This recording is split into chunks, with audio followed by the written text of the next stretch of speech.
Գառնիկ, սաղ ես եմ մեղավոր, եթե ես իր այդ չկրվեի չեր վատանա, ես ինձ բռնելու են տանել։ Հանգստացի, ոչ մեկ ես չի տանելու, ուր այնց տենց բաղթ։ Գառնիկ, քանի շուտա, խոստովանեմ, որ ես եմ մեղավոր։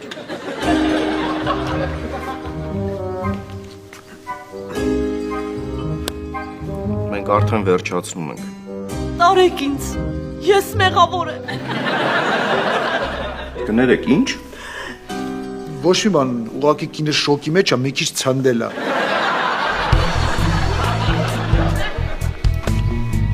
Հանգստացեք, խնդրում եմ։ Ես իմ կլիենտին խորհուրդ եմ տվել առանց փաստաբանի ներկայության չխոսել։ Դու ով ես։ Ես իր փաստաբանն եմ։ Այսինքն կարախոս է։ Չէ, ես իրեն խորհուրդ եմ տվել նույնիսկ իմ ներկայությամբ էլ չխոսա։ Բայց ինքը իմ տղան է։ Մամ, սուս մնա։ Հիմա ինչ խոսես կարա քո դեմ օգտագործի։ Ազատ, փախար ստուց։ Սա իմ այցեքարտն է։ Բայց այդտեղ ոչ մի բան չկա գրած։ Երևի մոռացել եմ գրեմ, կներեք։ Առավոտ որ մազերս ֆենեցի,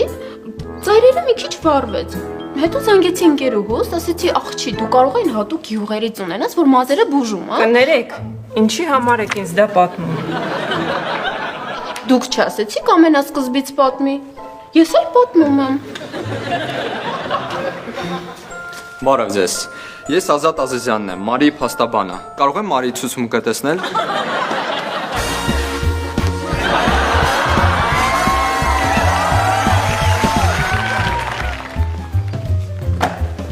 Տեսար ոնց փրկեցի քեզ։ Դե քեզանից որպես հորս ու մորս կողմից բարեկամ ընդամենը 20,000 դրամ կվերցնեն։ Փախար Ազատ։ Մարգարյան Ռոմիկ Վազգենի, ծնձյան թիվը չեմ հիշում։ Հարի գնանք ստեղից։ Քո մոտ էլա գժանոց։ Եթե մի քիչ էլ մնանք ստեղ, այն մարդու պես ինֆարկտ կստանանք։ Azizem